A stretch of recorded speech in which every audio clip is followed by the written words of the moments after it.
稳稳就好，不用太高，也不用怎样。但是我的人际一定要很好，我不要被讨厌，我不要被排挤。我那时候的目标在这里，对。但其实啊，每次的来教会聚会的时候，那时候带我们的青少年老师是马姆洛长老的女儿，姐姐。我不知道你们知不知道？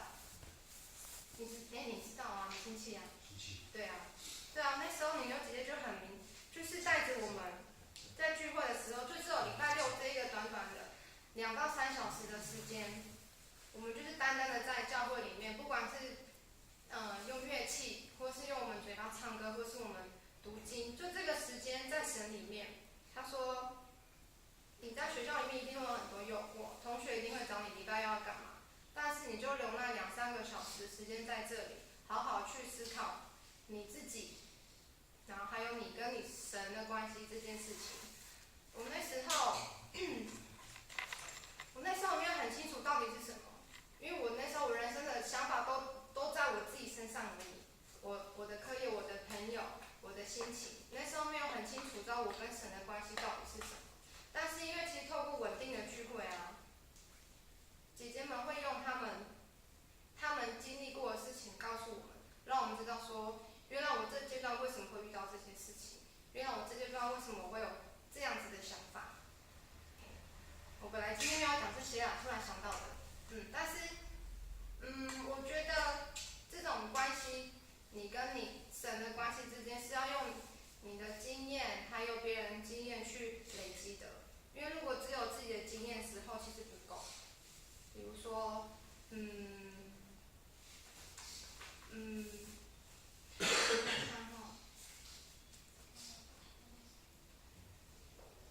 经验。好，我想到我再跟你们说，因为这本来不在我准备的里面了，突然想到了。那因为其实我没有很明确的想法，说我今天到底我的主轴要在我求学这一段，还是主轴在我的整个人的经历这一段。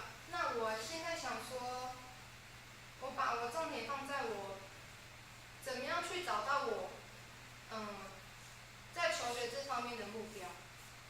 因为其实我在求学的时候，我国3那一年，因为我阿嬤身体不好的关系，所以爸妈其实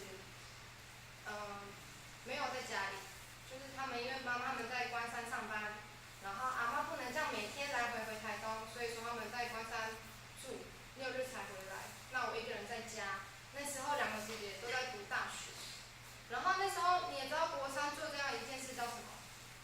国3的时候，很重要一件事情。地理也很重要，对。你们叫会考的哈，我那时候叫基测，对，那时候就是国3的什么时候啊？什么时候考那个基测啊？下学期吗？你们是5月考试，那我好像是指考，现在考大学叫指考。我那是考高中的。考高中啊，会考。什么时候考的？我也忘了。高中啊，高中。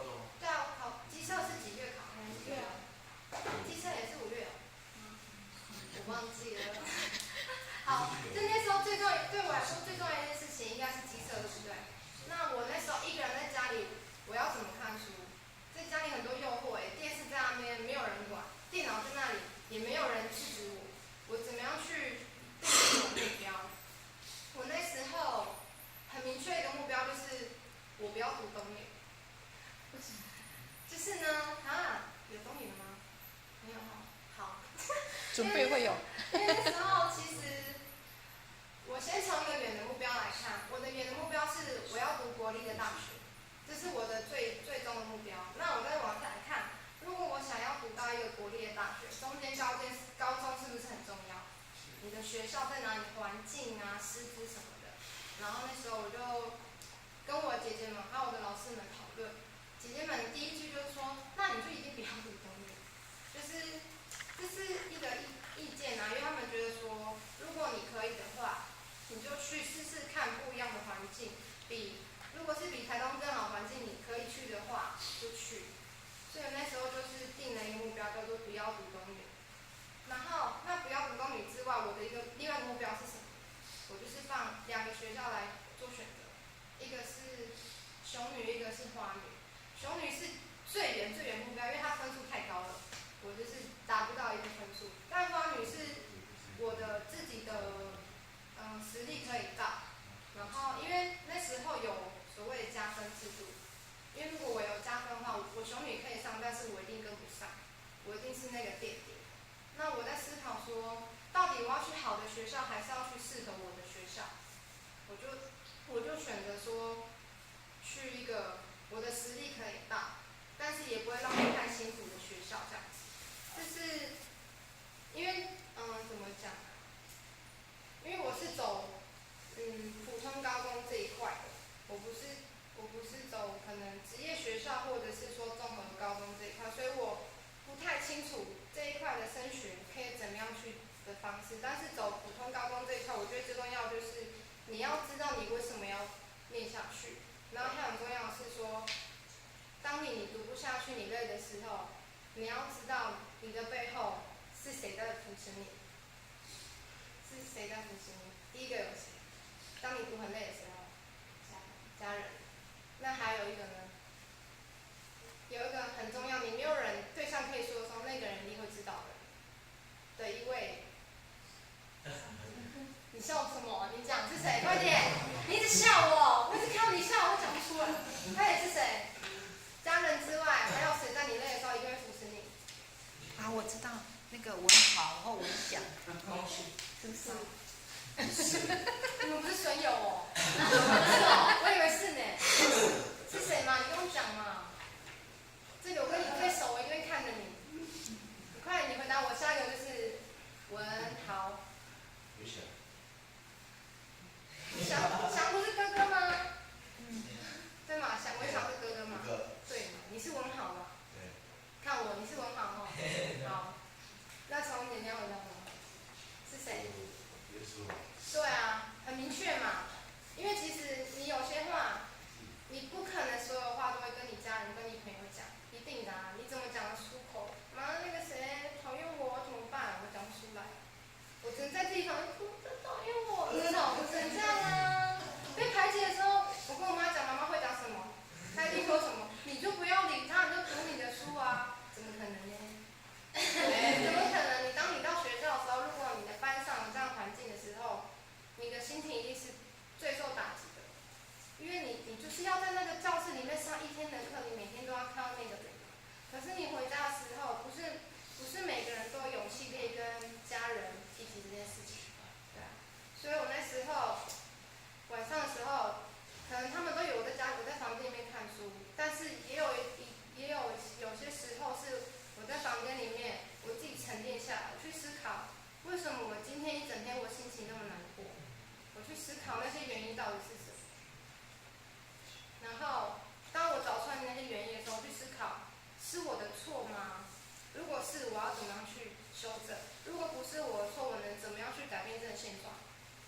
我能怎样去改变呢？如果不是我的错，但是我心情又那么糟，我能怎么做？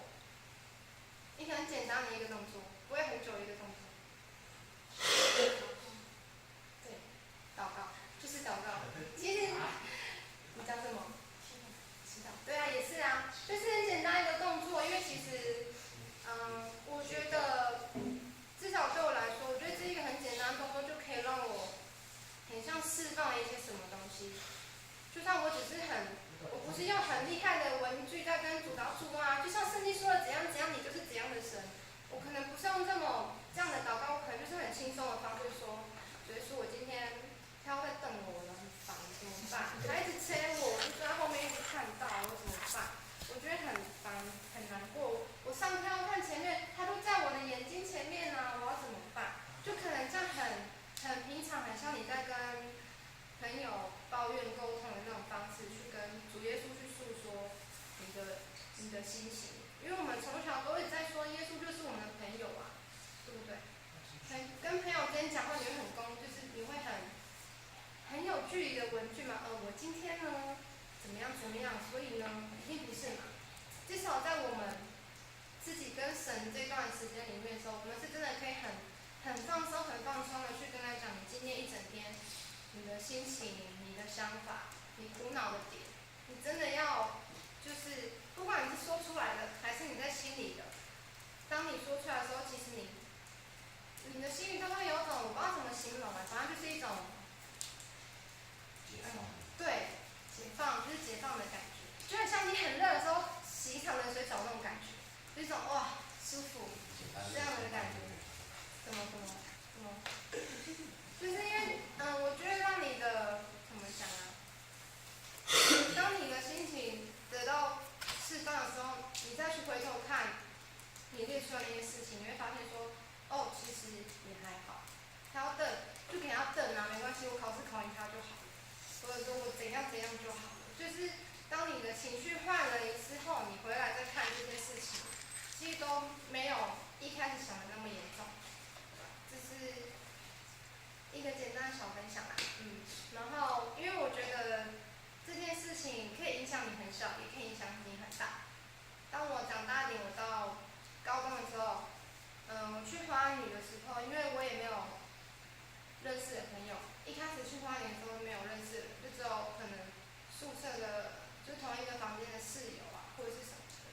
因为他们其他人大部分都有，就是从同一个国中一起去花莲的朋友，我是没有，我就一个人在那边就是很主动跟他聊天也很奇怪，因为他们就是一群朋友在那里，我进去也好奇怪。然后所以一开始的时候就是又很孤单，又也不是孤单，因为你旁边都有人。那个孤单是在于你，比较心里面内在的那种孤单。我明明旁边就是人，明明我也不是一个人生活，但为什么我就那么孤单呢？对，那时候我就会趁洗澡的时候，因为房间里面4个人同一间房间，我们做什么都，大家一转头就看到你在干嘛了。我一转头，他就发现你都不这种感觉。所以我都在哪里？我都在洗澡的时候去浴室的时候，因为在洗澡间就是那个小洗手间里面，就是完全是属于我自己的时间，在那里面我可以很释放自己，我要哭就哭啊，我要怎样就怎样，还有隔壁可能也会唱歌什么之类的，就是那个就是当我发现说我有个这个空间对我来说好舒服哦，我就在，好像我在变态，我在洗澡的时候在那边自己哭啊，自己祷告啊，自己就默默小声的唱诗歌那种感觉，我就觉得真的那种你自己跟神的那种空间很重要，不管你到哪里，就算宿舍也好，你去宿舍，可能之后大学或是高中也有可能住宿舍，那个淋浴的空间都很重要。对啊，就是找到一个，你可以找到一个你跟神可以去相处一个空间，我觉得好重要。因为一直到我大学，到我现在，我都还是要有这样一个空间，让我去可以沉淀我自己，让我去释放我自己，把我的重担真的能够给到神那里。对，然后我今天讲的都跟我本来预定我要讲的都不一样，我看一下哦，好，我刚刚讲的什么？好，空间，对，我觉得可能具体的做法对每个人来说不一定有用。我的做法是怎样，对你们来说不一定有用，但是有一个原则就是，我就是要找到我的目标，然后我找到我一个我可以很放松、很跟自己跟神沟通的空间，我觉得这2个最重要。不管你要怎么去做变化，可能你跟神沟通的方式是跟我不一样的，我是要一个密闭的空间，可能你只要我觉得这样这个时间 OK 就好了。对，每个人会不一样。那在目标的话，像我是我以前本来会就是可能会从远的开始看，但是你一下就看最远的目标，会有点不切实际。比如说我国中就看我要读国立大学是不是有点远？那我就往下面切下来，跟我近一点的目标，那就是高中。对，比如说像现在，我知道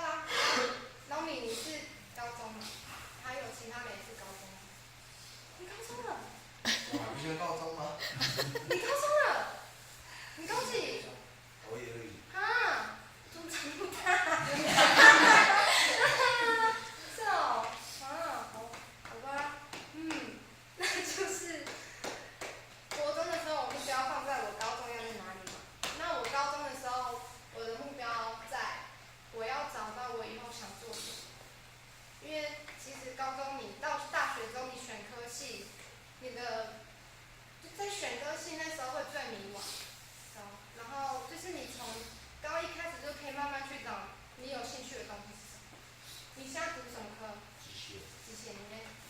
中科。重导，妹妹呢？重导。对，从现在开始，因为你们现在可以接触到很广的东西，对不对？可是你从大学中，你可能你的科系就是都在讲那个东西，机械就完全说机械什么什么原理什么什么的，就不会有其他不同类别的。可是你在高中的时候，你还会接触到，所以从现在可以开始去想，我有兴趣的东西是什么。好，如果说我真不知道我有兴趣是什么，当然就想，那我不排斥什么。先把你的范围缩小，去看你到底喜欢什么东西。我那时候我怎么找到的？我那时候高一的时候就在学校乱逛，那时候学校都会贴什么大学的什么营队那种，没有？我就无意间看到，台大社工系，然后这是什么东西？我觉得很好奇，我就是查了一下，然后去看好了，反正去台大去一下，那么便宜，它才3000多，其他人要6000多。我就去了这个营队，然后去认识到底什么叫社工，因为社工其实跟其他职业来说是，一般人会比较陌生的，它不像老师、医生或是什么，电机工程师，我们很明确知道他们在做什么，但社工就是一个很奇怪、很陌生、不知道是什么的。有人知道社工是什么？知道吗？有人听过吗？说出来，真的我听。说啦，你不说，快点！你就讲出来，不用担心。我已经听过很多很奇怪的了，所以你可以讲讲看。社会自由，还有呢？社什么？社交工作人员，社教工作人员。你应该比较知道社工的，对，就是跟社会，它简称叫全称叫社会工作。其实我也不知道怎么讲，它简单来说是一个专业的助人工作。你在医院你会看到社工师，然后在政府部门也有，学校辅导室也会有，辅导老师可能都是社工或是心理系的。然后在一些民间单位，什么市长啊、家福啊，什么基金会也会有社工。对啊，然后就是先从去认识，不用说一定要找你喜欢的开始去找。像我就是从一个我不知道这是什么东西，我去试试看到底是什么，才知道说原来是这样的事情。然后也不小心我也读了社工系，也不是不小心啦，我就想读。我去那个社工营之后，听他们说的社工目前处境有多困难，就是一个大家不认识你这个职业是什么，然后又薪水又不高的一个工作，然后又很辛苦的一个职业。但是为什么我会想去，我也不知道。我到现在没有办法理解我到底多自虐，为什么我想要读社工系，想要走这条路。但是我觉得就是神的旨意吧，他让我去看到那张大学的海报，然后让我去那个营队，然后让我在高中填志愿的时候就很想填进去社工系，然后让我大学也读了社工系，然后现在毕业之后做的也是社会服务的这条路。那我觉得我总是不知道为什么神会让我走这条路，我到现在想不清。对，我每天都在抱怨我的工作，就是怎么那么没这么难处理呀、这样子。但是我还是继续做这个工作，我还是继续继续走这个我也想不清的一条路。有时候我们真的不要去想清楚为什么神要让我们做这些事情，你真的不要想清，因为你想不清，你就先试试看，之后看，慢慢去找说你走这条路的价值，还有对你的意义在哪里。因为我现在其实才刚开始工作，不到2个月。对，我去年毕业，然后中间在等，也是有点曲折。本来已经确定工作了，但那个协会没有钱再聘一个人，所以我年初我又从头开始找工作，然后有一个机会我就回到台东来。我现在在做长照相关的业务，长照专员，就是不知道有没有听过长照2.0，对，长期照顾，就是主要针对老人家还有身障的失智症那个。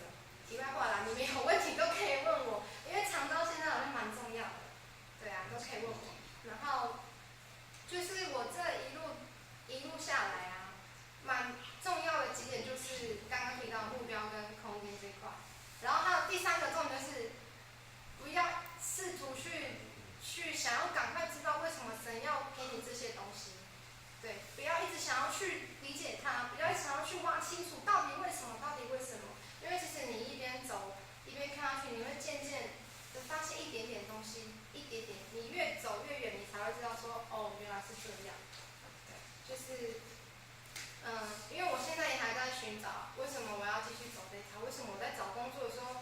其他的类别我就是不会看，我只会看这个类别，我也不知道。